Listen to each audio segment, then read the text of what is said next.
অবশেষত গ্ৰেপ্তাৰ হল শ্যামকানু মহন্তৰ সিদ্ধাৰ্থ শৰ্মা এই মুহূৰ্তে আপোনালোকক জনাই আছো মাছ দেখা এই শ্যামকানু মহন্ত সিংগাপুৰৰ পৰা আহি দিল্লী বিমানবন্দৰত উপস্থিত হোৱাৰ সময়তে অসম আৰক্ষীয়ে গ্ৰেপ্তাৰ কৰিছে শ্যামকানু মহন্তক যিজন নৰ্থ ইষ্ট ফেষ্টিভেলৰ মূল আয়োজক আছিল আৰু যিজনে জুবিন গাৰ্গক সিংগাপুৰলৈ লৈ গৈছিল আৰু লগতে সিদ্ধাৰ্থ শৰ্মা যিজন দিল্লীত পলাই আছিল দিল্লীৰ আশে-পাশে তেওঁ বাৰে বাৰে সঘনে স্থান সলনি কৰি আছিল বুলি এসআইটিয়ে জানিবলৈ দিছিল আৰু তেওঁৰ অৱস্থিতি ধৰা পেলাবৰ কাৰণেই পৰখীৰ দিনটোত এসআইটি দলটো গৈ দিল্লীত উপস্থিত হৈছিল আৰু অৱশেষত ৰাজস্থানৰ পৰা আহি থকা অৱস্থাত গুৰগাঁৱৰ পৰা তেখেতক গ্ৰেপ্তাৰ কৰা হ'ল আৰু এই দুজন ব্যক্তিক প্ৰায় 6:47 বজাত পুৱা তেওঁলোকক বৰজাৰ বিমানবন্দৰত তেখেতলোকৰ যিখন বিমান আছিল INS 1197 যিখন এয়াৰ ইণ্ডিয়াৰ বিমান হয় সেইখন বিমানে তেওঁলোকক লৈ অনা হৈছে আৰু বিমানবন্দৰত তেওঁলোকৰ স্বাস্থ্য পৰীক্ষা কৰোৱা হয় আৰু বিমানবন্দৰৰ পৰা পুনে পুনে আদালতলৈ তেওঁলোকক লৈ অনা হ'ব শ্যামকানু মহন্তৰ সিদ্ধাৰ্থ শৰ্মা কিন্তু কটকটীয়া নিৰাপত্তা বেষ্টনী গঢ়ি তোলা হৈছে মই দৃশ্যাংশ আপোনালোকক দেখুৱাব বিচাৰিছো য'ত আপোনালোকে ভালকৈ দেখিব মই আপোনালোকৰ মোৰ ওচৰত দৃশ্যাংশ আছে এই দৃশ্যাংশ এয়া হৈছে বৰজাৰ বিমানবন্দৰৰ দৃশ্য কটকটীয়া নিৰাপত্তা বেষ্টনী গঢ়ি তোলা হৈছে যাতে যথেষ্ট মানুহ খঙত আছে এই দুজন ব্যক্তিক শ্যামকানু মহন্ত আৰু সিদ্ধাৰ্থ শৰ্মা 13 দিন কি কাৰণত তেওঁলোক পলাই আছিল যদি জুবিন গাৰ্গৰ স্বাভাৱিক মৃত্যু হৈছে তেতিয়া তেওঁলোক আহি ধৰা দিব লাগিছিল সঁচা কথা ক'ব লাগিছিল কিন্তু কোৱা নাছিল তেওঁলোকে সালে বেৰে কুবাই টুকুৰা টুকুৰাকৈ ভিডিঅ' দি সমগ্ৰ ঘটনাটো অধিক ৰহস্যৰ মাজলৈ ঠেলি দিলে আৰু আজি 13 দিনীয়া যি ৰাজহুৱা আদ্যশ্ৰাদ্ধ আছে জুবিনদাৰ যিখন জুৰহাটত অনুষ্ঠিত হ'ব ৰাইজৰ উদ্যোগত লগতে চৰকাৰেও সহায় কৰিছে আৰু এইদৰে বৰজাৰ বিমানবন্দৰত প্ৰায় শ আৰক্ষী নিৰাপত্তাৰক্ষী মুতায়ন কৰা হৈছে এইবোৰ বাহন আহিছে জানিব পৰা মতে বুলেট প্ৰুফ বাহনেৰে কিছু সময়ৰ পিছতেই শ্যামকানু মহন্তৰ সিদ্ধাৰ্থ শৰ্মাক উলিয়াই অনা হ'ব আৰু তেওঁলোকক জেৰা চলোৱা হ'ব এয়াৰ ইণ্ডিয়াৰ INX 1197 বিমান যোগে দুইকে অনা হৈছে গুৱাহাটীলৈ বুলেট প্ৰুফ বাহনৰ ব্যৱস্থা কৰা হৈছে CRPF RAFৰ নিৰাপত্তা বেষ্টনী আছে লগতে SITৰ তদন্তকাৰী বিষয়া ৰজি কলিতাৰ নেতৃত্বত বৰজাৰ বিমানবন্দৰত তেওঁলোকক ধৰা হৈছে তেখেতলোকক ৰখা হৈছে আৰু আছুতীয়া কক্ষত তেওঁলোকক ৰখা হৈছে যাতে সাধাৰণ মানুহে তেওঁলোকক আক্ৰমণ কৰিব নোৱাৰে পৰিস্থিতি ভয়ংকৰ হ'ব পাৰে তাৰ কাৰণে অধিক কটকটীয়া নিৰাপত্তা বেষ্টনী গঢ়ি তোলা হৈছে অসমবাসীয়ে যি দাবী কৰি আছিল যে অতি শীঘ্ৰেই এই দুজন ব্যক্তিক গ্ৰেপ্তাৰ কৰিব লাগে যি দুজনৰ চূড়ান্ত অৱহেলাৰ কাৰণে গাফিলতিৰ কাৰণে জুবিন গাৰ্গক আমি হেৰুৱালো আৰু কালিৰ দিনটোত গৰিমা শইকীয়া গাৰ্গেও এই কথাটো স্পষ্টভাৱে কৈছিল যে কাৰোবাৰ নহয় কাৰোবাৰ গাফিলতি আছে তাৰ কাৰণে তেওঁলোকক অতি শীঘ্ৰে গ্ৰেপ্তাৰ কৰিব লাগে তদন্ত কৰিব লাগে শ্যামকানু মহন্ত যিজনে কৈছিল জুবিন গাৰ্গ মোৰ কাৰণে পণ্য সামগ্ৰী জুবিন গাৰ্গে মদ খায় জুবিন গাৰ্গে গান গাব পাৰে নোৱাৰে মোৰ কথা নাই কিন্তু তেওঁ মোৰ লগত থাকিব লাগে কাৰণ নৰ্থ ইষ্ট ফেষ্টিভেল আৰু ৰঙালী ফেষ্টিভেল তেওঁ পাতিব লাগিব আৰু জুবিন গাৰ্গে আছিল সেই ফেষ্টিভেলটোৰ মূল ৰাজহাৰ যি ৰাজহাৰ বুলি তেওঁ আগতেও কৈছিল কিন্তু ঘৰত তেওঁ কৈছিল জুবিন গাৰ্গ পণ্য সামগ্ৰী জুবিন গাৰ্গ 50% শেষ হৈ গ'ল কিন্তু সেই জুবিন গাৰ্গক নি তেওঁ যি ধৰণৰ বেপাৰ কৰিলে আৰু সেই বেপাৰৰ কাৰণে সমগ্ৰ অসমবাসী ৰাইজে বিচাৰিছিল যে অতি শীঘ্ৰে তেওঁলোকক গ্ৰেপ্তাৰ কৰিব লাগে শ্যামকানু মহন্ত সিংগাপুৰতে পলাই আছিল সিংগাপুৰতে আত্মগোপন কৰি আছিল সিংগাপুৰৰ পৰাই তেওঁ এই সমগ্ৰ চিঠি লিখা ফেচবুক পোষ্ট দিয়া সকলো সিংগাপুৰৰ পৰাই কৰি আছিল আৰু এজন সিদ্ধাৰ্থ শৰ্মা জুবিন গাৰ্গৰ যিজন মেনেজাৰ তেওঁ কিন্তু ৰাজস্থানলৈ এবাৰ গৈছিল গুৰগাঁৱলৈ এবাৰ গৈছিল আৰু লগতে তেওঁ বাৰম্বাৰ আপোনালোকৰ মন্তব্য মই ল'ব বিচাৰিম নেলছন হেনৰীয়ে লিখিছে প্লিজ এনকাউণ্টাৰ ইমিডিয়েটলি এনকাউণ্টাৰ কৰিব লাগে এনেকুৱা ধৰণৰ দাবী এতিয়া ৰাইজৰ ফালৰ পৰা আহি গৈছে ৰাইজৰ খুব আছে খং আছে কাৰণ আমি আমাৰ হীৰা টুকুৰা হেৰুৱাইছো এনেকুৱা একাংশ বেপাৰী মানসিকতাৰ মানুহৰ কাৰণে যিসকলে সঠিক কথাটো ক'ব নোৱাৰিলে কি কাৰণত তাত এনে ঘটনা সংঘটিত হ'ল সেই কথা তেওঁলোকে ক'ব নোৱাৰিলে কিন্তু তাৰ বিপৰীতে তেওঁলোকে শ্যামকানু মহন্তই পৰখি দিনটো যিখন চিঠি লিখিছে তাত তেওঁ লিখিছে অসমবাসী ৰাইজ মই আহি আছো যেন তেওঁক আদৰিবলৈ কোনোবা ৰখি আছে আপোনালোকে মন্তব্য দিব পাৰে এই মুহূৰ্তৰ ডাঙৰ খবৰ জনাইছো শ্যামকানু মহন্ত আৰু সিদ্ধাৰ্থ শৰ্মাক মাছ নিশাই গ্ৰেপ্তাৰ কৰা হ'ল শ্যামকানু মহন্তক 12:30 বজাত দিল্লী বিমানবন্দৰৰ পৰা আৰু সিদ্ধাৰ্থ শৰ্মাক আনুমানিক 1:47 গুৰগাঁৱৰ পৰা গ্ৰেপ্তাৰ কৰা হৈছে জানিব পৰা মতে তেওঁ ৰাজস্থানত পলাই আছিল পৰখীৰ দিনটোত কিন্তু ডিজিপি হৰমিত সিঙে এটা মন্তব্য কৰিছিল যে সুচৰাই অনা হ'ব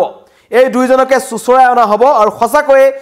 তেওঁলোকক চুচৰাই অনা হৈছে লৈ অনা হৈছে তেওঁলোকক আৰু তদন্ত কৰা হ'ব নিৰ্মালী গোস্বামীয়ে লিখিছে জাষ্টিস ফৰ জুবিন দা মন্তব্য কৰিব পাৰে আপোনালোকৰ মন্তব্য মই ল'বলৈ চেষ্টা কৰিম আৰু এইদৰে এতিয়া বৰঝাৰ বিমানবন্দৰত কটকটীয়া নিৰাপত্তা বেষ্টনী গঢ়ি তোলা হৈছে কাৰণ মানুহ যথেষ্ট আবেগিক হৈ আছে সিদ্ধাৰ্থ শৰ্মা শ্যামকানু মহন্তক মানুহে বিচাৰি ফুৰিছে আৰু যাতে কোনো ধৰণৰ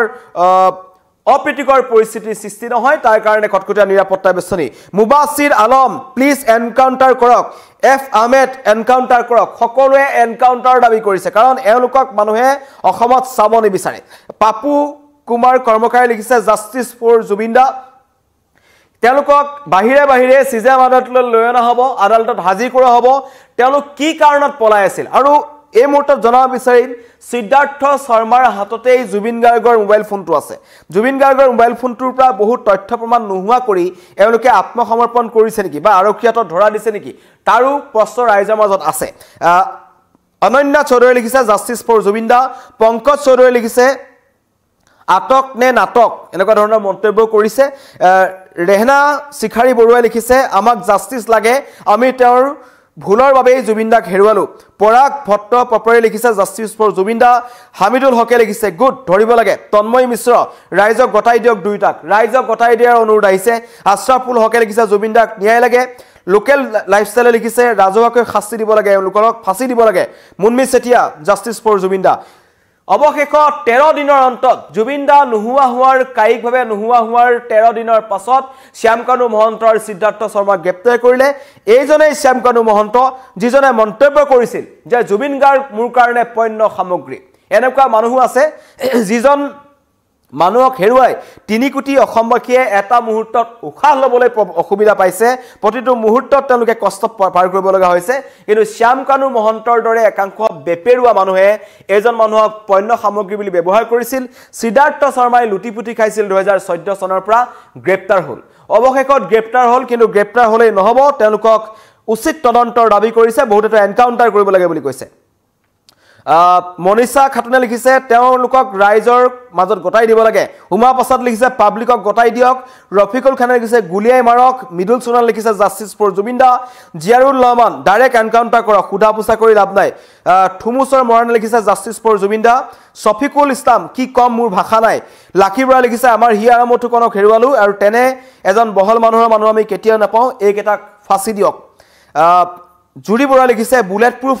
গাড়ী কি কাৰণে ৰাখিছে এনেকুৱা ধৰণৰ মন্তব্য কৰিছে মিডুল আলী লিখিছে জাষ্টিস ফৰ জুবিন দা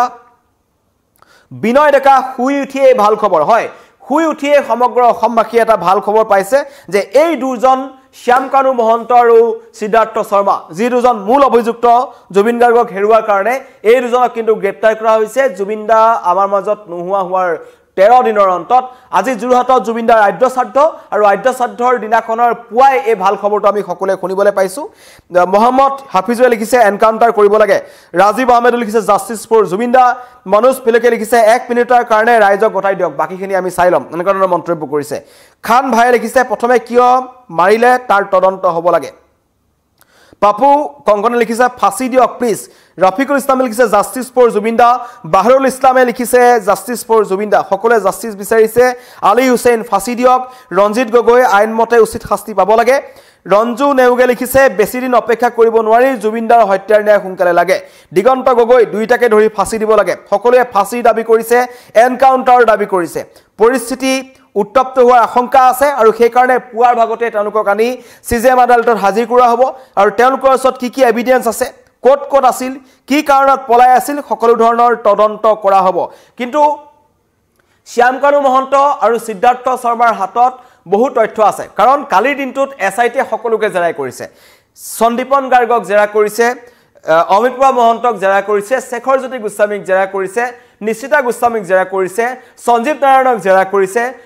লগতে সন্দীপন গাৰ্গক জেৰা কৰিছে এই সন্দীপন গাৰ্গ লগত হাতুৰি আছিল শ্যামকানু বাৰ সাগৰৰ পাৰত নাছিল কিন্তু সিদ্ধাৰ্থ শৰ্মা আছিল প্ৰকৃততে তাত কি হৈছিল আৰু সঁচাকৈ শ্যামকানু মহন্তই জুবিনদাৰ মৃত্যুৰ খবৰ 8 ঘণ্টা 9 ঘণ্টা পলমকৈ অসমবাসী ৰাইজক দিছিল নেকি তাৰো কথা অসমবাসী ৰাইজে খুদি আছে কাৰণ এইজন শ্যামকানু মহন্তক এতিয়ালৈকে কিন্তু তেওঁলোকক উলিয়াই আনিবলৈ সাহ কৰা নাই অসম আৰক্ষীয়ে কাৰণ লাহে লাহে মানুহ দুইপাৰে গোট খাইছে তেওঁলোক অহাৰ খবৰ মানুহে লাভ কৰিছে আৰু ৰখি আছিল সকলো ৰখি আছিল সকলোৱে বিচাৰিছে সুবলা বৈশ্য লিখিছে পূজাৰ বতৰ তেওঁলোকক বলিয়াই দিব লাগে এনেকুৱা ধৰণৰ মন্তব্য কৰিছে মানুহৰ খং আছে আৰিয়ান ইছলামে লিখিছে এনকাউন্টাৰ কৰক খাইতুল ইছলামে লিখিছে এনকাউন্টাৰ কৰক জুবিন দাক জাষ্টিস দিব লাগে এই ধৰণৰ মন্তব্য আহি আছে আৰু সকলোৰে এটা কথা যে অৱশেষত যি মানুহে যি ভাবি আছিল যে কেতিয়া গ্ৰেপ্তাৰ হ'ব অৱশেষত গ্ৰেপ্তাৰ হ'ল আৰু ডিজিপিয়ে যি মন্তব্য কৰিছিল যে যদিহে তেওঁলোকে আত্মসমৰ্পণ নকৰে সুচৰাই অনা হ'ব এতিয়া শ্যামকানু মহন্তই দিল্লীত আহি আত্মসমৰ্পণে কৰিলে নে তেওঁক SIT টিমে তাৰ পৰা ধৰি আনিছে সেয়া এতিয়ালৈকে আৰক্ষীয়ে জনোৱা নাই কাৰণ কালিৰ দিনটোত দিল্লীৰ পৰা দুজনীয়া এটা আৰক্ষীৰ দল তেওঁলোক SIT দল ছিংগাপুৰৰ ৰাওনা হৈছিল আৰু তেওঁলোকে শ্যামকানু মহন্তক ধৰি আনিছে নে শ্যামকানু মহন্ত নিজে ইয়ালৈ আহিছে সেয়াৰো তদন্ত হ'ব কিন্তু এই মুহূৰ্তৰ এটা ভাল লগা খবৰ যে অৱশেষত শ্যামকানু মহন্তক গ্ৰেপ্তাৰ কৰা হ'ল স্বাস্থ্য পৰীক্ষা ইতিমধ্যে তেওঁলোকৰ কৰোৱা হৈছে দুইজনৰে আৰু দুইজনৰ স্বাস্থ্য পৰীক্ষাৰ অন্তত তেওঁলোকক কটকটীয়া নিৰাপত্তাৰ মাজেৰে লৈ অনা হ'ব লৈ অনাৰ পাছতে তেওঁলোকক সোধা পোছা কৰা হ'ব কাৰণ কালিৰ দিনটোত SIT তেওঁলোকক জেৰা কৰি আছে এটা গ্ৰীণ কালাৰ মই আপোনালোকক পুনৰ দৃশ্যসংখ্যা দেখুৱাব বিচাৰিছোঁ এইজন হৈছে শ্যামকানু মহন্ত মুখ ঢাকি আহিছে যিজনে গৌৰৱেৰে অসমবাসী ৰাইজক অসমীয়া সংস্কৃতি অসমীয়া কলা কৃষ্টি সমগ্ৰ নৰ্থ ইষ্টৰ সাংস্কৃতিক ক্ষেত্ৰখনৰ ঠিকা লৈ থৈছে বুলি মন্তব্য কৰা এজন শ্যামকানু মহন্ত অৱশেষত মুখ ঢাকি আহিছে যিটো পৰিয়ালৰ এটা সময়ত সমগ্ৰ মানুহে কৈছিল যে এনেকুৱা পৰিয়াল থাকিব লাগে পঞ্চ পাণ্ডৱ আছে তেওঁলোকৰ পৰিয়ালত আৰু এই পঞ্চ পাণ্ডৱৰে এজনে এতিয়া মুখ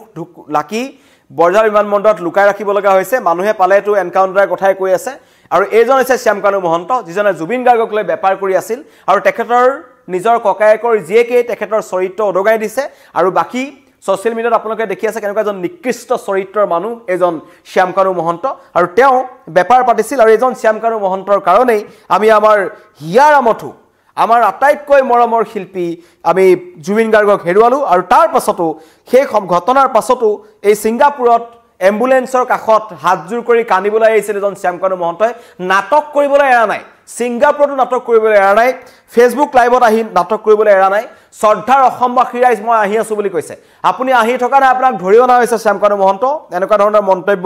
আমাৰ ইয়াত আহিছে মানুহৰ খং উঠিছে খুব উঠিছে কাৰণ 6:47 তেওঁলোক আহি উপস্থিত হৈছে আৰু উপস্থিত হোৱাৰ পাছত তেওঁলোক এতিয়া বাহিৰে লৈ অনা হ'ব জানসুৰ আলীয়ে লিখিছে ফাঁচি দিব লাগে এইবোৰক এনেকুৱা ধৰণৰ মন্তব্য কৰিছে ৰফিকুল খান লিখিছে জুবিনদাৰ ন্যায় লাগে ভাস্কৰ দাসে লিখিছে সোনকালে ভাল খবৰ এটা শুনিবলৈ পাম বুলি আশা ৰাখিলো সকলোৱে এনকাউন্টাৰ দাবী কৰিছে এনকাউন্টাৰ কৰিব লাগে বুলি দাবী কৰিছে কাৰণ মোৰ এই লাইভটোত প্ৰায় 200টা কমেন্ট আহিছে 200টা কমেন্টৰ ভিতৰত 150টা কমেন্টে কিন্তু এনকাউন্টাৰ কৰিব লাগে বুলি আহিছে আৰু এনকাউন্টাৰ দাবী উঠিছে কাৰণ আমি দেখিছো মোবাইল অপৰাধীৰ পৰা আৰম্ভ কৰি গৰুৰ চুৰলৈকে সকলোকে এনকাউন্টাৰ কৰে তেন্তে কি কাৰণত ইমান দাগী অপৰাধী বুলি ক'ব লাগিব জুবিন গাৰ্গৰ দৰে মানুহক নি হত্যা কৰি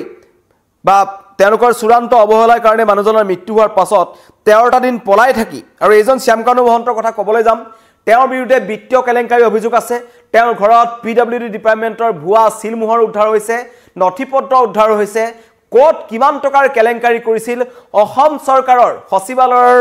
কিমান মানুহে তেওঁ সহায় কৰিছিল ইতিমধ্যে তন্নকৈ ওলাই আছে আৰু লগতে অতিৰিক্ত মুখ্য সচিব তেওঁলোকেও কিন্তু এইজন শ্যামকানু মহন্তক আমাৰ সাংস্কৃতিক পৰিক্ৰমা বিভাগৰ যিবোৰ ঠিকা ঠুকলি আছিল লগতে যিমানবোৰ বিজ্ঞাপন আছিল গটাই আছিল চৰকাৰী পক্ষৰো আশীৰ্বাদ এজন শ্যামকানু মহন্তৰ হাতত আছিল কেৱল শ্যামকানু মহন্ত নহয় তেখেতলোকৰ পৰিয়ালৰ আটাইকেইজনৰ ওপৰতে চৰকাৰী এটা আশীৰ্বাদ আছে তাৰ কাৰণে তেওঁলোকৰ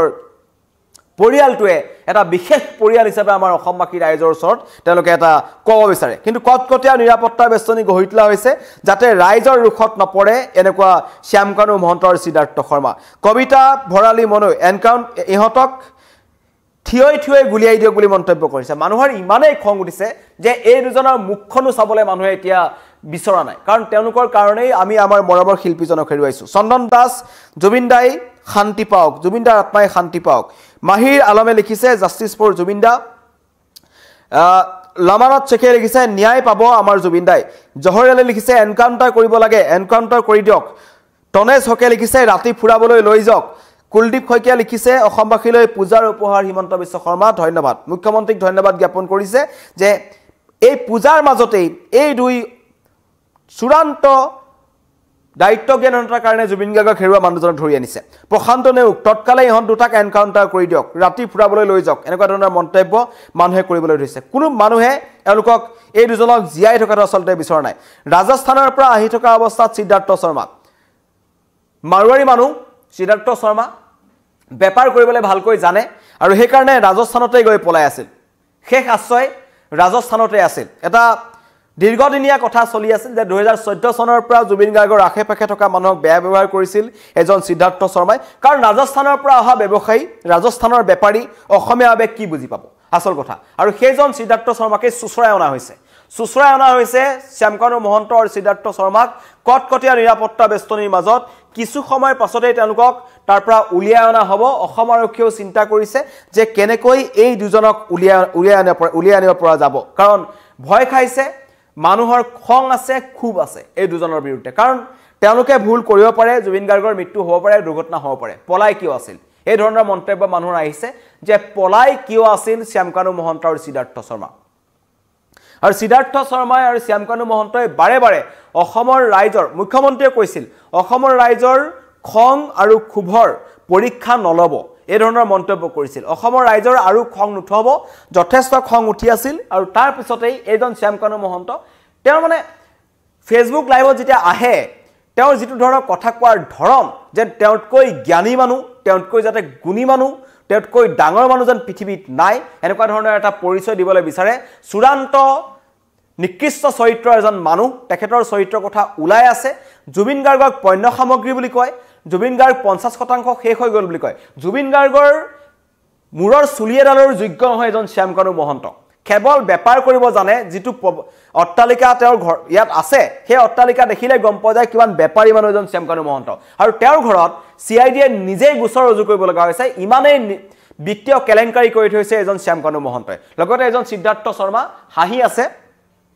জুবিন গাৰ্গৰ কাষত যেতিয়া আমাৰ হিয়াৰামটোৰ কাষত কণ ল'ৰা ছোৱালীবোৰ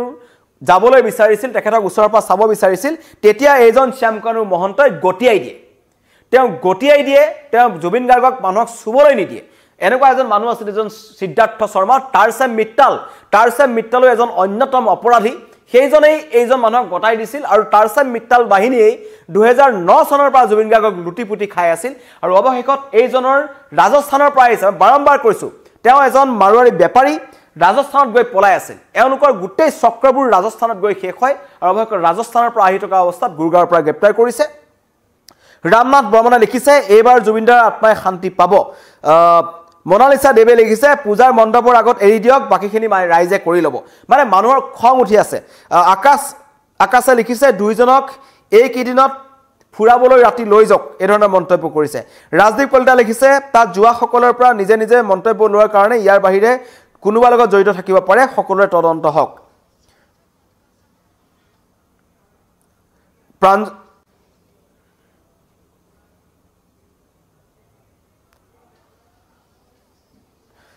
সিদ্ধাৰ্থ শৰ্মা প্ৰাঞ্জল বৰুৱাই লিখিছে অসম পুলিচ আৰু মাননীয় মুখ্যমন্ত্ৰীক ধন্যবাদ জ্ঞাপন কৰিছো আলী হুছেইন ইহঁতক মাৰি পেলাওক আমাৰ শান্তি পাব অসমৰ ৰাইজে জুবিনদাৰ আত্মাই শান্তি পাব এই ধৰণৰ মন্তব্য কৰিছে উলিয়াই অনা হৈছে স্বাস্থ্য পৰীক্ষা কৰা হৈছে স্বাস্থ্য পৰীক্ষাৰ পাছত তেওঁলোকক উলিয়াই অনাৰ ব্যৱস্থা কৰা হৈছে CRPF আৰু RPFৰ নিৰাপত্তা বেষ্টনী আছে নিৰাপত্তা বেষ্টনীৰ পিছতেই তেওঁলোকক কটকটীয়া নিৰাপত্তা মাজত লৈ অনা হ'ব আমাৰ যিটো CJM আদালত আছে তাতে তেওঁলোকক অনা হ'ব তাত তেওঁলোকক হাজিৰ কৰা হ'ব আৰু কি কাৰণত তেওঁলোক পলাই আছিল কি কাৰণত তেওঁলোকে ইমান দিন আত্মগোপন কৰি আছিল তেওঁলোকক কোনে সহায় কৰিছিল আৰ্থিকভাৱে তেওঁলোকক কোনোবাই সহায় কৰিছিল নেকি এজন শ্যামকানু মহন্তক কোনে সিংগাপুৰত ইমান দিন থাকিবৰ কাৰণে টকা দিলে হেয়াৰো তদন্ত হ'ব লাগিব সকলো তদন্ত ক্ৰমান্বয়ে হৈ আছে কিন্তু এই মুহূৰ্তৰ ডাঙৰ আপডেট জুবিন গাৰ্গৰ এই ঘটনাৰ যি মূল অভিযুক্ত তেওঁলোককো কিন্তু গ্ৰেপ্তাৰ কৰাইছে সিদ্ধাৰ্থ আহি পাইছে শ্যামকানু আহি পাইছে তেওঁলোকৰ তদন্ত কৰি থকা হৈছে স্বাস্থ্য পৰীক্ষা তেওঁলোকৰ কৰা হ'ব আৰু ইতিমধ্যে শ্যামকানুৰ স্বাস্থ্য পৰীক্ষা হৈ গৈছে সিদ্ধাৰ্থ শৰ্মাৰো স্বাস্থ্য পৰীক্ষা কৰা হ'ব আৰু এয়াৰ ইণ্ডিয়াৰ 1197 INX বিমানখনৰে লৈ অনা হ'ল তদন্ত হ'ব অসমবাসী ৰাইজে স্বস্তিৰ নিশ্বাস পেলাইছে কৰবাত নহয় কৰবাত হলো অসমবাসী ৰাইজে আজি ধন্যবাদ জ্ঞাপন কৰিছে